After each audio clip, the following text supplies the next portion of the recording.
सबको सादर नमस्ते। हमारे देश में गंगा नदी और गंगा जल का कुछ विशेष महत्व माना जाता है। वही गंगा जल अगर हुगली के तट पर देख लिया जाए तो छूना तो दूर, शायद उसे देखना भी पसंद नहीं करेंगे। शुद्ध जल अगर चाहिए तो गंगोत्री तक जाना पड़ेगा। पवित्र जल गंगोत्री से मिलेगा। ठीक उसी तरह शुद्ध धन, शुद्ध ज्ञान, शुद्ध विद्या, आजकल विद्या और ज्ञान की काफी खोज चल रही है आदिल जी की तरफ से, तो उसका मूल ही कहां पर है? वेद। हमारे वेद जो है वो शुद्ध ज्ञान, शुद्ध विद्या के भंडार है, स्रोत है। भंडार तो क्या, स्रोत है। तो आज मैंने भी एक यजुर्वेद का मंत्र लिया है। 5वें अध्याय का 31वां मंत्र है। मुझे बहुत अच्छा लगा तो मैंने सोचा आपके साथ शेयर कर लेती हूँ। मैं कोई प्रवचन करती नहीं हूँ और ना ही मैं इसमें कोई अपने आप को इतना योग्य समझती हूँ कि मैं प्रवचन करूँ। जो मैंने पढ़ा वो मैं आपके साथ शेयर कर रही हूँ। मेरी तरफ तरफ से उसमें से कुछ भी नहीं है। मैं केवल और केवल महर्षि दयानंद जी के वर्ड्स को, एक्सप्लेनेशंस को ही आपके सामने रखने की कोशिश करूंगी। मंत्र है ओम विभु रसी प्रवाहना वनी रसी हव्य वाहना श्वात्रो असि प्रचेता तुथो असि विश्ववेदा। विभु रसी, परमात्मा को कैसे संबोधन किया? विभु। विभु का अर्थ है व्यापक। विशेषण भवति इति विभु, जो विशेष रूप से व्यापक है, जो विशेष रूप से विद्यमान है। विद्यमान तो हम सब हैं। इस सृष्टि में, इस संसार में हर वस्तु का अपना अस्तित्व है, विद्यमान है, चाहे वो जड़ है या वो चेतन है। परंतु परमात्मा ऐसा है जो यहाँ पर भी है और वहां पर भी है, ऊपर भी है, नीचे भी है, आगे भी है और पीछे भी है। और तो और जो आत्मा इतनी सूक्ष्म है, परमात्मा उससे भी अधिक सूक्ष्म। वो हमारी आत्मा के अंदर भी, हमारी आत्मा तो हम गलत कहते हैं, मैं आत्मा, मुझ आत्मा के अंदर भी वो परमात्मा है। वो हर जगह विद्यमान है। और महर्षि ने उसके लिए संबोधन किया, हे व्यापकेश्वर। अभी शायद पिछले एक हफ्ता पहले की बात है, मुझे ऑस्ट्रेलिया से एक पौराणिक फैमिली की बेटी थी, उसने पूछा कि उसने वहां पर कुछ वेद मंत्रों का, शांति मंत्रों का वर्कशॉप लेनी है, तो वो कौन से मंत्र ले और क्या ले। मैंने पहले उससे पूछा तो वो कहने लगी कि शुरू तो मैं करूंगी वक्रतुंड महाकाय। मैंने कहा किस तरह एक्सप्लेन करोगे आप इसको? तो शी सेड कि महाकाय, it has a big trunk. I said how much? Sydney से लेके इंडिया तक बना लोगे ज्यादा से ज्यादा, उतना भी कोई उठा तो पाए, कहां तक लेकर जाओगे उस ट्रंक को? She had no answer. इस बारे में तो फिर बाद में बात करेंगे। परमात्मा तो इतना विशाल है, इतना विशाल है। इसी 5वें अध्याय का जो मैं 31वां मंत्र कर रही हूँ, उसमें आगे 33वें मंत्र में परमात्मा स्वयं कहते हैं अजो असि एक पादा, कि परमात्मा कैसा है? जो कभी उत्पन्न नहीं होता, अजो असि, जो कभी पैदा नहीं होता, एक पादा। और जितनी दूर तक हमारी सृष्टि जा रही है, दृष्टि जा रही है, जितनी दूर तक हम देख सकते हैं, जान सकते हैं, दूसरे लोगों के ज्ञान से, पढ़ के, पुस्तकों से, वेदों से, कहीं तक भी चले जाए, वो दूर दूर तक भी परमात्मा कह रहे हैं केवल एक भाग है। वो परमात्मा का एक भाग है। एक और मंत्र में स्वयं परमात्मा क्या कहते हैं? तमस्य पारे रजसो व्योमना, कि वो परमात्मा, तो आप कहाँ हो? तमस्य पारे, परे, रजसो, रज कहते हैं धूली के कण। रात्रि के समय आकाश में आप देखें छोटे छोटे तारे दिखाई देते हैं, ऐसे लगता है जैसे किसी ने धूली बिखेर दी। और वो अपने आप में क्या है? बहुत बड़े बड़े लोक हैं। हम लोग भी शायद वहां पर कभी गए हैं। यहाँ से भी बड़ी पृथ्वी, यहाँ से भी बड़ी लोक लोकाल, और वो परमात्मा उनसे भी आगे नहीं है। हमारे जो तेज चलने वाले वायुयान, अंतरिक्ष यान, मिसाइल्स, रॉकेट्स, करोड़ों वर्ष तक भी अगर वो चलते रहे, तब भी हम उस हद तक नहीं जा सकते। परमात्मा इतना व्यापक है, वो सर्वव्यापक है। वो सब जगह विद्यमान है। सब जगह ऋषि दयानंद के शब्दों में कहूं तो वो प्रकाशित हो रहा है। प्रकाशित का रोशनी के रूप में नहीं लेंगे हम, अर्थात वो अपने गुणों से, अपने धर्मों से युक्त है। जो गुण जिसमें होते हैं वो उन्हीं गुणों से तो प्रकाशित होगा। परमात्मा में ये रूप, रस, इंद्रिय ग्राह्य गुण नहीं है जो हम आंख से देख सके उसको या सुन सके। तो नेचुरली इन गुणों से तो वो हमें दिखाई नहीं देगा, इन नेत्रों से, इन आंखों से वो हमें दिखाई नहीं देगा। और हम लोग कभी कभी सोच लेते हैं कि परमात्मा तो यहाँ है ही नहीं, क्योंकि हम उसको आंखों से देख नहीं सकते।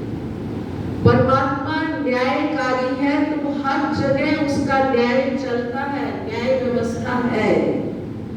परमात्मा पालक है तो वो हम सबकी पालना हर क्षण, हर समय कर रहे हैं। परमात्मा रक्षक है तो वो हमारी रक्षा हर समय कर रहे हैं। हमारे जो प्राण आ जा रहे हैं, ये प्राण परमात्मा ने ही दिए हुए हैं, तो इस तरह से वो हमारी रक्षा कर रहे हैं।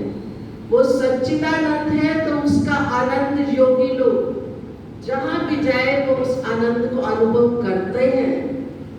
और मुक्ति में जो भी जीवात्माएं हैं जहां भी जाती हैं वो उस ईश्वर के आनंद को अनुभव करती हैं।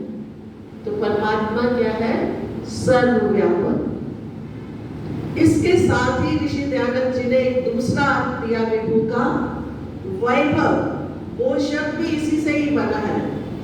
वैभव ऐश्वर्य से युक्त। परमात्मा निर्धन नहीं है, परमात्मा साधनहीन नहीं है, परमात्मा के पास सब तरह का ऐश्वर्य है। हम किसी ऐश्वर्यशाली व्यक्ति को देखते हैं, जैसे पुराने राजाओं महाराजाओं के महल, उनकी गाड़ियां, उनका रहने सहने का ढंग, उनके आभूषण, तो हमारी आंखें कई बार चौंधिया जाती हैं। इतना वैभव, और वैभव हम अधिकतर धन दौलत के रूप में लेते हैं। वैभव शारीरिक बल भी होता है, शारीरिक ज्ञान, बौद्धिक ज्ञान भी होता है, शारीरिक सौंदर्य भी होता है। किसी की बुद्धि का बल, किसी की ज्ञान का बल, किसी के शारीरिक सौंदर्य और किसी की सौम्यता, किसी की शांति, किसी का संतुलन हमें प्रभावित करता है। और ये सब क्या है? ये परमात्मा के दिए हुए ऐश्वर्य है, वैभव है। परमात्मा वैभव ऐश्वर्य से युक्त है। ये तो हुआ एक शब्द विभू का, वैभव, साधन ऐश्वर्य से युक्त और सर्वव्यापक। इसी तरह से हम आगे के शब्दों के साथ भी इसका अर्थ लेंगे। दूसरा शब्द मंत्र में आता है प्रवाहना। वह धातु बहने के अर्थ में लिया हुआ है कि परमात्मा सब प्रकार की प्राप्तियां परमात्मा ही करवाता है। हम जीव हैं, हमें हवा की आवश्यकता है, वायु की आवश्यकता है, सांस लेने की आवश्यकता है। परमात्मा हमारे लिए वो हवा प्रदान कर रहा है। हमें जल की आवश्यकता है, समुद्र से लेके जल यहाँ तक वाष्प बनते हैं, बारिश आती है, हमें जल प्राप्त होता है। जो बाकी बचता है वापस फिर समुद्र में चला जाता है। तो ये सब कैसे कर रहा है परमात्मा? पहले अर्थ के साथ लेंगे, व्यापक के अर्थ के साथ, क्योंकि परमात्मा सर्वव्यापक है, इसलिए वो प्रवाहन है, इसलिए वो प्राप्तियां हमें करवा रहा है। और दूसरा जो प्रवाहन का विभू का अर्थ है, वैभव ऐश्वर्य से युक्त। परमात्मा सबका निर्वाह कारक है। हम लोग अपने अपने जो हमारे साधन है, मीन्स है, जो हम अपना धन कमाते हैं, हम अपना, अपने परिवार का, बच्चों का, समाज का, सबका निर्वाह कर रहे हैं। और जो अगर ये धन ऐश्वर्य हमारे पास मीन्स ना होते तो हम ये निर्वाह नहीं कर सकते थे। परमात्मा वास्तव में हम सबका निर्वाह वही कर रहा है। एक तरफ से देखने में तो हम कर रहे हैं, हम बच्चों के पढ़ाने की व्यवस्था कर रहे हैं, उनके पालन पोषण की कर रहे हैं, अपने कर्तव्यों को निभा रहे हैं। वास्तव में ये जो शरीर है, जो शरीर के अंग है, बुद्धि है, साधन है, ये किसके दिए हुए हैं? ये भी उसी विभु परमात्मा के जो ऐश्वर्य और साधनों से युक्त है। तो परमात्मा क्या है? विभु रसी प्रवाहना। और परमात्मा क्या है? वो क्योंकि सर्वव्यापक है, वो अपने स्व नियमों से सबको चला रहा है। ये सृष्टि अपने आप तो नहीं चल रही।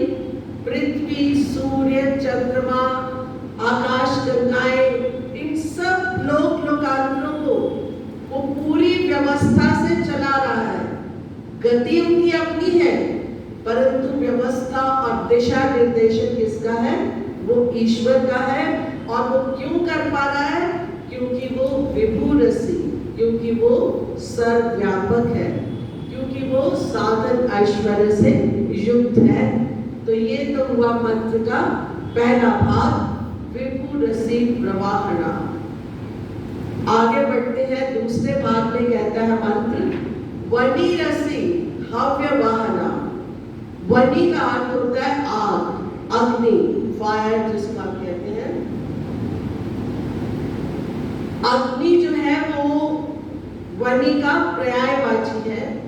और वनी का अर्थ होता है ढोना। ढोना, एक जगह से दूसरी जगह ले जाना। वनी रसी हव्य वाहना। परमात्मा किसको ढो रहा है? हव्य को वो ढो रहा है। हव्य किसे कहते हैं? जो हम यज्ञ में आहुति डालते हैं उसे हव्य कहते हैं। जो देवताओं के हित के लिए होता है उसे हव्य कहते हैं। हम मंत्र बोलते हैं, कुछ आहुति हम सूर्य के नाम से देते हैं, कुछ वरुण के नाम से, कुछ अग्नि के लिए। तो ये सब देवताओं के लिए हम आहुति देते हैं। तो परमात्मा क्या है? इस हमारे हव्य को वहां तक पहुंचा रहा है। हमने तो अग्नि में आहुति दे दी, उसके बाद आगे का काम कौन कर रहा है? अग्नि क्या करती है? वो है भेदक। वो उनको छिन्न भिन्न करती है, तोड़ती है। जिस पदार्थ का जैसे जैसे जहां आवश्यकता है वो उसको तोड़ती है, फिर आगे ले जाने का काम किसका है? वो उस विभु परमात्मा का, जो सर्वव्यापक है, जो साधनों ऐश्वर्य से युक्त है। औषधि की आहुति हम देते हैं, मिष्ठान की देते हैं और सुगंधित पदार्थों की देते हैं। ये सब पदार्थ कहाँ जाने हैं? कौन सा वायु में जाएगा, कौन सा फिर जल के द्वारा वर्षा होकर हमें पहुंचेगा? ये सारी व्यवस्था, ये ढोने का काम, ये वहन का काम कौन कर रहा है? वनी रसी हव्य वाहना। वो परमात्मा जो कि वहन का काम, ढोने का काम कर रहा है, वो कर रहा है। वनी के लिए ऋषि दयानंद जी ने एक और शब्द यूज किया, स्वप्रकाश स्वरूप। वनी अग्नि है। अग्नि को देखने के लिए, दिखाने के लिए किसी और दीपक की आवश्यकता नहीं है। वो तो स्वयं अपने आप को प्रकाशित कर रही है। इसी तरह परमात्मा को अपने दिखाने के लिए कोई और दीपक की आवश्यकता नहीं है। वो तो अपने गुणों से स्वयं हर जगह प्रकाशित हो रहा है।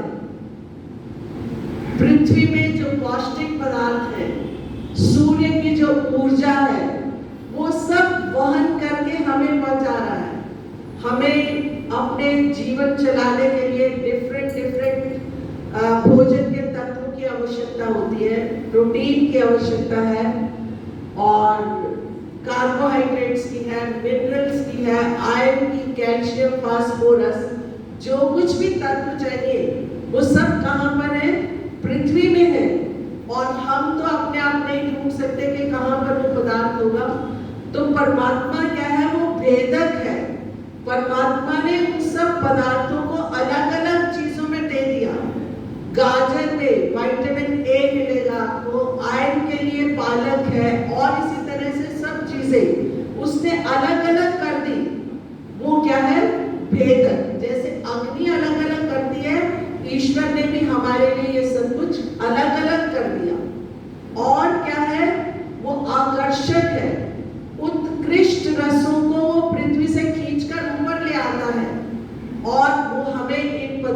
के द्वारा प्राप्त होते हैं। हमें जो कुछ चाहिए, जैसा चाहिए, हम वो प्राप्त कर सकते हैं।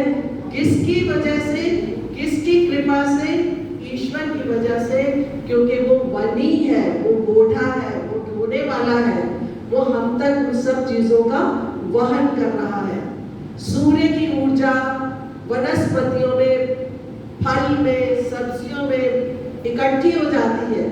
हम जब उसको खाते हैं तो हमें वो ऊर्जा प्राप्त हो जाती है। हम भोजन को लेते हैं, हम लोग भोजन खा लेते हैं। अब वो भोजन शरीर में कहां पर कौन सी चीज को पहुंचाना है, वो कौन पहुंचाना है, हम तो नहीं जानते। हमने तो जो इच्छा की खा लिया, वो खाने लायक भी है या नहीं, बचेगा या नहीं, वो भी हम कभी कभी नहीं देखते। हम केवल स्वाद के पीछे उसको ले लेते हैं। तो उन सब को पचाने के लिए परमात्मा ने ऐसी व्यवस्था की हुई है कि वो भोजन अपने आप जहां पर फास्फोरस को, कैल्शियम को हड्डियों तक पहुंचना है तो वो वहां पहुंचता है। आयरन को, लोहे को जहां पहुंचाना है वो वहीं पर पहुंचाता है। एक एक चीज जहां पर शरीर में जरूरत है उसको पहुंचा रहा है। कैसे पहुंचा रहा है? क्योंकि वो बूढ़ा है, वो वहन कर रहा है, और इस तरह हमारा सारा भोजन हमें बचता है। पेड़ों को लेते हैं, जमीन से पोषक तत्व ऊपर तक जा रहे हैं। कौन ले जा रहा है? किसकी व्यवस्था से? पानी तो हम नीचे डालते हैं और पत्ते ऊपर हरे हो रहे हैं, फल ऊपर है, नीचे से ऊपर तक सब कुछ जा रहा है। किसकी व्यवस्था से जा रहा है? ये सब कुछ देखने जानने की आवश्यकता है। और ये कौन कर रहा है? ये वो सर्वव्यापक परमात्मा कर रहा है, ये वो सर्वोच्च परमात्मा कर रहा है। हम सब जानते हैं और हम बड़े सरल तरीके से कह देते हैं परमात्मा सर्वव्यापक है। सच्चे दिल से झांक कर हम सब अपने अंदर देखें, क्या वाकई ही हम परमात्मा को सर्वव्यापक मानते हैं?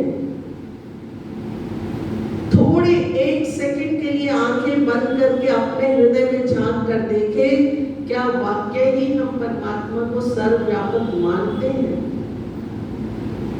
अगर मानते होते तो हम कभी भी कोई भी गलत काम नहीं करते। अगर हमें यहाँ पता है कि यहाँ पर हमारे से बड़ा कोई बैठा है, हमारा कोई टीचर, कोई हमारे विद्वान, कोई उपदेशक बैठे हैं, तो हम सब लोग we try to present our best। अंदर जो कुछ भी हो, परमात्मा ने ऐसा सुंदर ये कवच त्वचा का बना के दिया है, सब कुछ ढका हुआ है, गुण अवगुण सब ढके हुए हैं।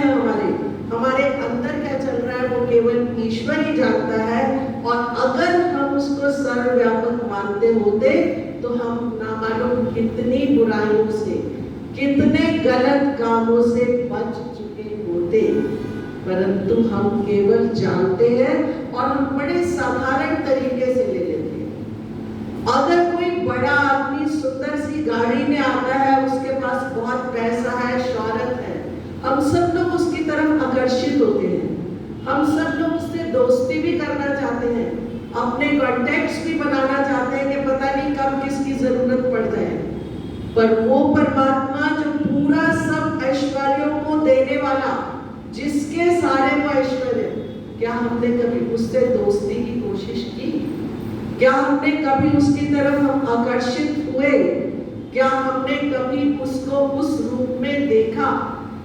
तो मेरा यहाँ पर सिर्फ आप सब के साथ मिलकर, अपने को भी मैं इंक्लूड कर रही हूँ, एक ही बात पर जोर दे रही हूँ कि हम इन गुणों को देखते हुए हम उससे प्रभावित हो, हम ये भाव बनाकर ईश्वर की तरफ देखें ताकि हम उसकी तरफ आकर्षित हों, हम उससे जुड़ने की कोशिश करें। क्योंकि अगर हम किसी बड़े आदमी से जुड़ते हैं, कोई अगर यूजुअली लोग किससे इम्प्रेस होते हैं? एक्टर्स से होते हैं, प्लेयर्स से होते हैं, और छोटे छोटे बच्चे उनकी नकल करते हैं। अगर क्रिकेट खेल रहे हैं तो सचिन की नकल कर रहे होंगे, एक्टर्स में बच्चन की, और भी जितने कई नए एक्टर्स होंगे, जो भी होगा, उन सब की वो नकल, क्योंकि वो उनकी तरफ आकर्षित होते हैं, क्योंकि उनको वो अच्छा लगता है। तो परमात्मा तो उन सबको बनाने वाला ही वही है, उसके पास तो ये सब कुछ है। अगर हम यही भाव, यही आकर्षण उसके प्रति रखें तो हम भी उसके साथ जुड़ेंगे। और जुड़ने का क्या लाभ होता है? जब हम किसी के साथ जुड़ जाते हैं, किसी की नकल करते हैं, वो गुण हमारे में भी आते हैं, फिर हम में भी कुछ ज्ञान बढ़ेगा। वो तो सर्वज्ञ है, हमारा अल्प ज्ञान कुछ तो बढ़ेगा। हमारे में भी उसकी वो निरपत्रता, वो कितना शांत रहता है, हम जो चाहे करते रहे। कभी परमात्मा का हाथ ऐसे उठकर हमारे ऊपर आकर आता तो नहीं है। हम लोगों की जब इच्छा बनती है बच्चों पर हाथ उठा लेते हैं, जब इच्छा बनती है किसी दूसरे को कुछ भी मुंह से बोलकर कह देते हैं। अगर हम परमात्मा के साथ हर पल जुड़े रहें और कहीं दूर जाने की जरूरत नहीं है, केवल अपने अंदर झांकना है, केवल अंतर्मुखी बनना है, बाहर से ध्यान हटाकर अंदर की तरफ देखना है। जब हम उससे जुड़ेंगे तभी तो हम उसकी आवाज को सुन सकेंगे, तभी तो हम उसकी प्रेरणा को समझ सकेंगे। तो फिर उसके मंत्र की तीसरी लाइन क्या है? श्वात्रो असि, परमात्मा शीघ्र गतिशील है। वो कोई भी काम बहुत शीघ्रता से करता है, सतत हर पल वो कार्यरत है, हर पल वो कार्य करता है। अक्सर एक सुनने में कहावत आती है, परमात्मा के घर में देर है अंधेर नहीं है। वास्तव में वहां पर देर भी नहीं है। जब हम बीज डालते हैं तो भूमि के नीचे वो उगना तो उसी क्षण शुरू हो जाता है। वो समय उस चीज को बढ़ने के लिए, पौधा बनने के लिए, फिर फल आने के लिए आवश्यक है। वो कहते हैं ना, माली सींचे 100 घड़ा, ऋतु आए फल होए। जब ऋतु आएगी, जब उसका पूरा टाइम पूरा हो जाएगा, तभी तो वो फल पकेगा। तो इसलिए परमात्मा के घर में कभी भी देर नहीं है। वो बड़े सुचारू रूप से व्यवस्था कर रहा है सारी सृष्टि की। श्वात्रो असि, शीघ्रकारी है। प्रचेता, प्रचेता कहते हैं विद्वान को, उत्कृष्ट ज्ञान के देने वाला। उससे बड़ा विद्वान नहीं है कोई भी। सब वेदों का ज्ञान उसी ने दिया है। एक और मंत्र है, शायद वो या ऋग्वेद का है या अथर्ववेद का है। कदु प्रचेत से महे वचो देवाय शस्यते। कदु कहते हैं बहुत थोड़ा, छोटा। प्रचेत से उस महाविद्वान ईश्वर के लिए ज्ञान देने वाला। महे वचो, उसकी जो महान, हम उसके बारे में उसके वचन बोलकर उसकी प्रशंसा करें। महे वचो देवाय, उस दिव्य गुण वाले की अगर हम प्रशंसा करें, तब इति अस्य वर्धनम, हमारी वृद्धि के लिए तो थोड़ा सा अंश, बिल्कुल थोड़ा सा अंश की अगर उसकी स्तुति बार बार करके हम अपने अंदर ग्रहण कर लेते हैं, हमारी वृद्धि के लिए तो उतना भी काफी है। तो परमात्मा क्या है? प्रचेता है, उत्कृष्ट ज्ञान का देने वाला है। प्रचेत सो तुथो असि, तुथ कहते हैं ब्रह्म को। शब्द ब्राह्मण में यही आता है, तुथो वै ब्रह्म, कि वो परमात्मा क्या है? बृहद है, ब्रह्म है, बहुत बड़ा है, विशाल है, सारी सृष्टि का स्वामी है। तुथो वै ब्रह्म विश्व वेदा, वो सब को जानने वाला है, सब प्राप्तियां वही करवाने वाला है, सब ज्ञान वही देने वाला है। बहुत सुंदर व्याख्या ऋषि जी ने की। मैंने अपने कुछ प्रयत्न किया कि उसको मैं आपके साथ शेयर करूं। यहाँ पर मंत्र का समापन होता है और इसके साथ एक छोटी सी कहानी मुझे याद आई। उसका, परमात्मा को हम सर्वरक्षक कहते हैं, सर्वव्यापक कहते हैं। जब मैंने कहानी पढ़ी तो वहां तो लिखा हुआ था वो सच्ची कहानी है, जैसी भी है हमारे लिए मार्गदर्शक है। एक फैमिली साल बॉस्टन अपने पेरेंट्स के पास जाते थे, नानी नाना के पास। उनका एक बेटा था, तो वो हर साल अपने बेटे को लेकर बॉस्टन जाते थे, 2 महीने उधर रहकर आते थे।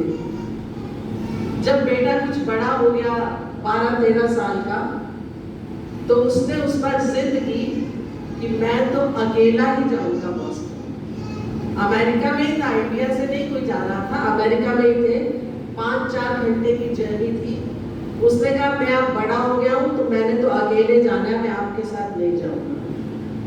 आप देखते हैं, जानते हैं, आजकल बच्चे जब अपनी जिद पे आते हैं तो हमें कभी कभी मानना भी पड़ता है। तो बच्चे ने बहुत जिद की कि मैं तो अकेला ही बॉस्टन जाऊंगा। आयुषी ध्यान से सुनो, मैं पूछूंगी आपको ये कहानी। तो वो पेरेंट्स की जब नहीं चली तो आखिर वो मान गए कि ठीक है जाओ। बच्चा गया स्टेशन पर टिकट लेने, फादर उसके साथ थे। उन्होंने कहा ठीक है तुम अकेले जा रहे हो, ये एक लेटर है, इसको अपने पास रख लो, अगर तुम्हें कहीं मुश्किल आए तब ये लेटर खोलना, नहीं तो ठीक है और तुम जाओ।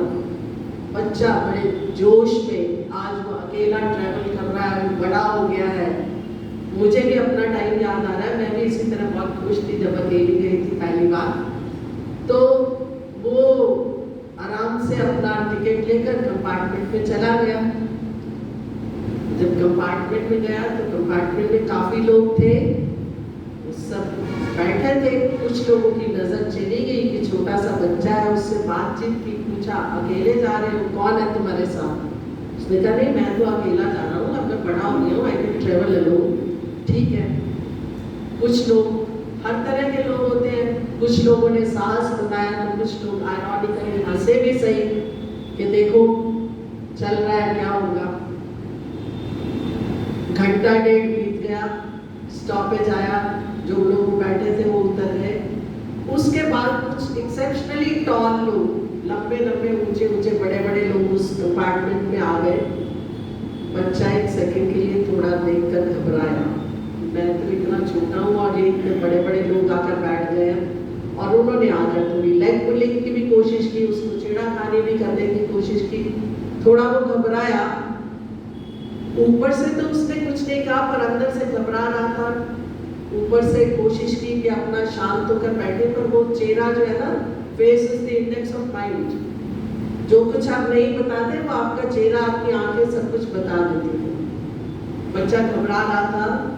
कुछ देर के बाद वो लोग भी उतर गए, तो इसने सोचा कि चलो मैं यहाँ से चलकर, कंपार्टमेंट्स कनेक्टेड होते हैं, थोड़ा आगे चला जाता हूँ, यहाँ तो कुछ ऐसे वैसे लोग आ रहे हैं, आगे शायद ठीक होगा। तो वो आगे चला गया। आगे जाकर उसने देखा कि वो आगे का हिस्सा तो सारा खाली पड़ा था। वो थोड़ा सा घबराया, वापस अपनी सीट की तरफ आया। जब सीट की तरफ आया तो वो तो पूरा कंपार्टमेंट खाली। अब तो बच्चे की हालत खस्ता। अब उसको लगा कि काश मैं अपने पेरेंट्स की बात मान ली होती। अगर कोई कंपार्टमेंट में आ गया, मैं तो बिल्कुल अकेला, तो क्या बनेगा? अभी तो और 1 घंटे की जर्नी है। इसी घबराहट में उसको याद आया कि उसके फादर ने उसको एक लेटर दी थी कि अगर कोई मुश्किल पड़े तो वो लेटर खोल लेना। उसने क्विकली अपना लेटर निकाला, एनवेलप खोला और उसमें लिखा हुआ था, बेटा चिंता मत करो, मैं इसी ट्रेन के लास्ट कंपार्टमेंट में बैठा हूँ। ऐसा पढ़ते ही उस बच्चे के चेहरे की शक्ल देखने वाली थी। वो तो ट्रेन के लास्ट कंपार्टमेंट में था और ईश्वर तो हमारे साथ है, अभी है, इसी समय है। पर यह कि हमें लेटर खोलने की जरूरत है, हमें अंदर देखने की जरूरत है, अंदर जानने की जरूरत है कि ईश्वर हमारे साथ है। वो हमें देख रहा है, सुन रहा है, जान रहा है। ये हम लोग बड़े सरल तरीके से कह देते हैं पर हम मानते नहीं हैं। भगवान से प्रार्थना करती हूँ कि हम लोग इस तरह से अपनी सोच बदलें, अपने विचार बदले, अपने भावनाओं को बदले कि हम उसकी तरफ आकर्षित हों, उसको उसी तरह सर्वव्यापक, सर्वरक्षक, ओम का अर्थ ही सर्वरक्षक है। पल पल वो हमारी रक्षा कर रहा है। हम तो रात को सो जाते हैं, अभी भी हम लोग सब बैठे हैं, हमारे प्राण चल रहे हैं, कौन चला रहा है? हम तो नहीं चला रहे, ना हमारे में इतनी सामर्थ्य है, और उसने सब कुछ हमें प्रोवाइड किया हुआ है। अभी कोरोना के दिनों में हमने ऑक्सीजन की वैल्यू देख ली, जान ली, कितनी दिक्कत आ रही थी, कितने लाख लाख रुपए देकर लोग सिलेंडर ले रहे थे, और वो परमात्मा फ्री में दे रहा है। जब से सृष्टि बनी तब से दे रहा है, और जब तक बार बार, जितनी बार सृष्टि बनेगी उतनी बार देगा। और वो कोई लाखों क्या कुछ भी नहीं लेता। वो कोई हमसे ये भी नहीं उम्मीद करता कि हम उसका धन्यवाद करें। हम केवल एंड केवल इसलिए उसको याद करें कि हम उसके गुणों को कुछ अंश तक अपने अंदर ले सकें। तो ये था आज का मंत्र, और आप लोगों ने बड़े ध्यान से सुना। अब इसी मंत्र के थोड़े से अर्थों के ऊपर थोड़ी देर के लिए बिल्कुल शांत होकर, आंखें बंद करके, बिल्कुल सीधे बैठेंगे सब लोग। अपनी लेग्स बिल्कुल ठीक से रख के, कमर सीधी, गर्दन सीधी, बिल्कुल सीधे होकर, और जो परमात्मा के हमने आज नाम सुने कि वो कितना सर्वव्यापक, सर्वशक्तिमान, सर्वज्ञ, और अग्नि रूप उसका, बोधा रूप उसका, इन रूपों के ऊपर थोड़ा सा चिंतन करेंगे, बिल्कुल शांत मन से, आंखें बंद करके, सीधे बैठकर 3 बार हम उस परमात्मा का मुख्य नाम ओम का उच्चारण करेंगे। कोई बहुत ऊंची आवाज से नहीं बोलेंगे, स्वर में स्वर मिलाकर धीरे धीरे शांति से 3 बार ओम का उच्चारण करेंगे। ओम का उच्चारण करते हुए ध्यान किस तरफ देना है हमने, कि हमारी कंसंट्रेशन केवल और केवल ओम शब्द पर हो। एक पल के लिए भी हमारा ध्यान, हमारा मन इधर उधर ना जाए। मन के लिए हम ये काम कर रहे हैं, और उसको कंसंट्रेट करते हुए ओम बोलेंगे, और 3 बार बोलने के बाद कुछ देर शांत होकर उसी ध्वनि को सुनने की कोशिश करेंगे। तो आइए हम सब लोग बिल्कुल सीधे बैठकर ओम से शुरू करेंगे। पहले बिल्कुल सीधे हो जाएंगे, शांत मन से, और प्रभु से ये प्रार्थना करेंगे कि कुछ देर के लिए कोई भी और विचार हम अपने मन में नहीं लाएंगे, केवल और केवल ओम का चिंतन।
गायत्री मंत्र का उच्चारण करेंगे सब मिलकर।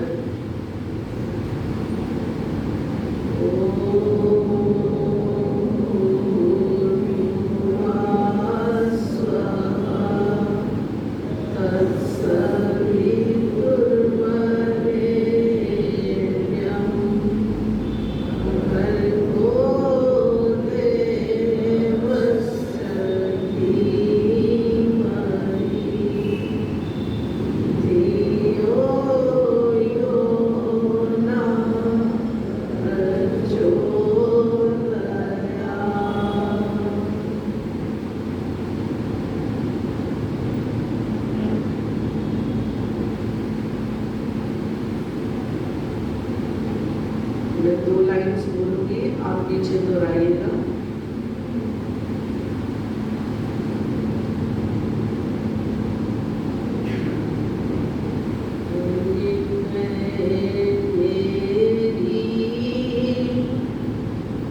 सुनो भगवान मेरा परित्याग ना करना, विनय मेरी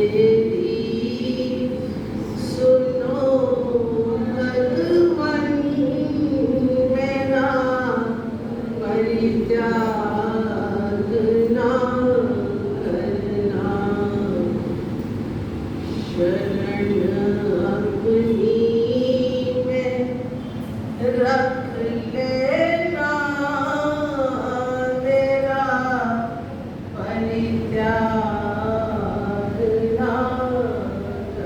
करना,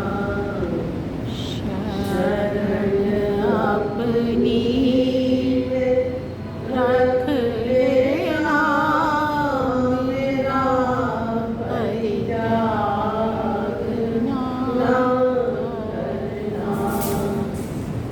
विनय मेरी सुनो भगवान मेरा परित्याग ना करना।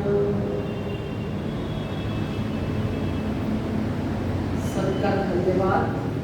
आप सबने बड़ी शांति से सुना। आप सबका धन्यवाद।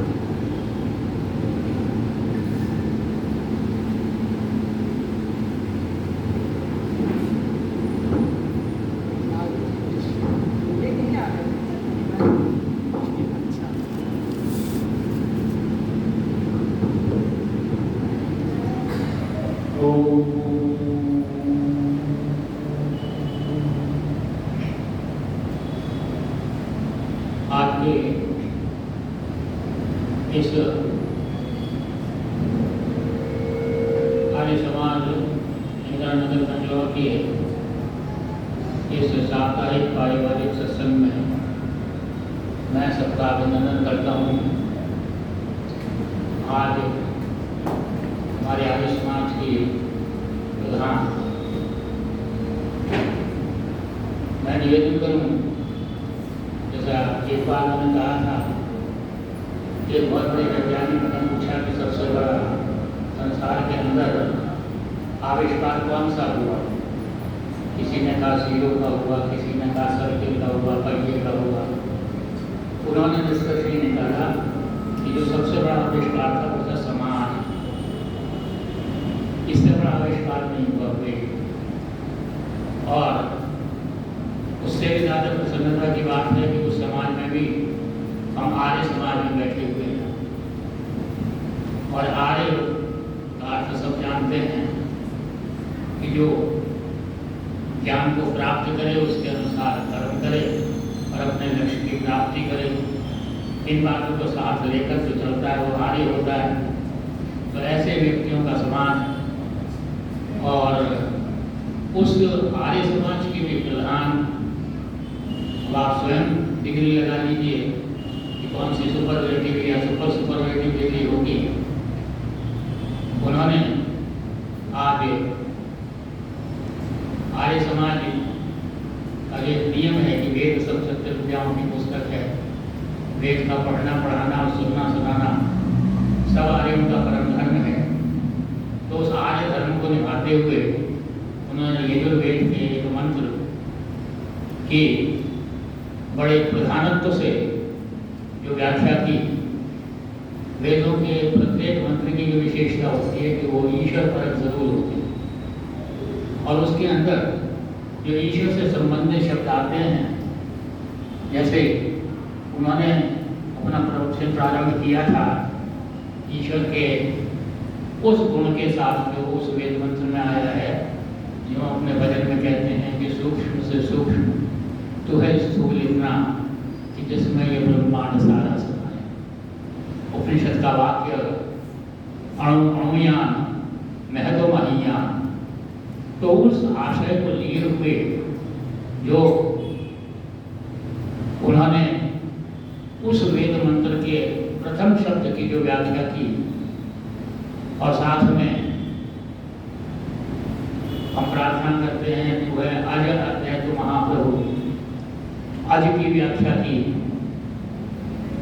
वो सर्वव्यापक है। कितनी सुंदर बात आपने अपने प्रवचन में कही कि हम वैसे इस वेद मंत्र का आशय यही है कि हम जानते तो बहुत कुछ है लेकिन मानते नहीं, और ये वेद मंत्र हमको ये निर्देश देता है कि हमको मानना चाहिए। जैसा कि अभी संगीत दिया था हर्ष जी ने, तो उसके अंदर दूसरा शब्द सर्वव्यापक वाला था, और कितनी सुंदर बात कही कि अगर हम इस बात को ही मान लें तो हम अपने जीवन में कभी कोई पाप नहीं करेंगे, क्योंकि हम देखेंगे सर्वव्यापक है, हर जगह हमको देख रहा है, वो हर स्थान से हमको देख रहा है। लेकिन इसके साथ साथ सर्वव्यापक अगर मानते हैं तो आज ये जो लड़ाई झगड़े दिखाई दे रहे हैं ये बिल्कुल ना हो। अगर हम ये मान लें कि प्रत्येक जीव के अंदर, प्रत्येक जड़ के अंदर, कण के अंदर वो परमपिता परमात्मा व्याप्त है, सर्वव्यापक है, तो हमको सब अपने भाई दिखाई देंगे, कोई हमको काफिर नहीं दिखाई देगा। सब ईश्वर का में व्याप्त आत्माएं जो हैं वो हमको दिखाई देंगी। साथ में आपने व्याख्या की विभु की, वैभव की। हम प्रार्थना करते हैं, प्रार्थना मंत्र में वयम श्याम पतिना, हम समस्त धन ऐश्वर्यों के स्वामी बने। तो हम कब बनेंगे, किससे मांग रहे हैं? उससे मांग रहे हैं वो सारे समस्त वैभवों का, सुखों का, ऐश्वर्यों का स्वामी है, और वो सब हमको देने वाला है। अग्नि का आपने जिक्र किया, अग्नि का तो बहुत अधिक महत्व है। हमारे वेदों का प्रारंभ ऋग्वेद का पहले मंत्र का प्रारंभ भी अग्नि से हुआ, अग्नि मेरे को रोहितम। तो इस प्रकार से वेद मंत्र में परमपिता परमात्मा के गुणों का, जिन गुणों का वर्णन आर्य समाज के दूसरे नियम में महर्षि दयानंद सरस्वती ने हमको दूसरे नियम में दिया है, उनका एक बहुत अद्भुत और अनूठे ढंग से, एक सुंदर शब्द विन्यास से, एक अद्भुत वाक्य विन्यासों की श्रृंखला के साथ जो आपने आज हमको दिया है, उसके लिए मैं सभी की ओर से माननीय हर्ष जी के प्रति अपना आभार व्यक्त करता हूँ, उनको धन्यवाद देता हूँ, और साथ में सबकी ओर से यह भी विश्वास दिलाता हूँ कि जो बात उन्होंने इस वेद मंत्र के माध्यम से कही थी कि हम मानने, केवल जानना ही उपयुक्त नहीं है, हमको मानना भी चाहिए, उसके अनुसार आचरण भी करना चाहिए। तो हम जो वेद मंत्र हैं वो जो हमारा मार्गदर्शन करते हैं, और उनकी व्याख्या जो हमारे स्वाध्यायशील विद्वानों के द्वारा दी जाती है, और ये बड़ा सौभाग्य है सारे समाज का कि हमारे प्रधाना श्रीमती हर्ष जी स्वाध्याय तो करती ही हैं, साथ में साधना भी करती हैं। 3 महीने बिल्कुल अलग जा करके योग साधना आप करती हैं, और केवल स्वयं के अंदर सीमित नहीं रहती, उस नियम का पालन करती हैं कि प्रत्येक को अपनी ही उन्नति में संतुष्ट नहीं रहना चाहिए, सबकी उन्नति में अपनी उन्नति समझनी चाहिए। तो सबकी उन्नति कराने के लिए आपने जो मार्गदर्शन दिया उसके लिए हम बहुत आभारी हैं और आपको धन्यवाद ज्ञापित करते हैं।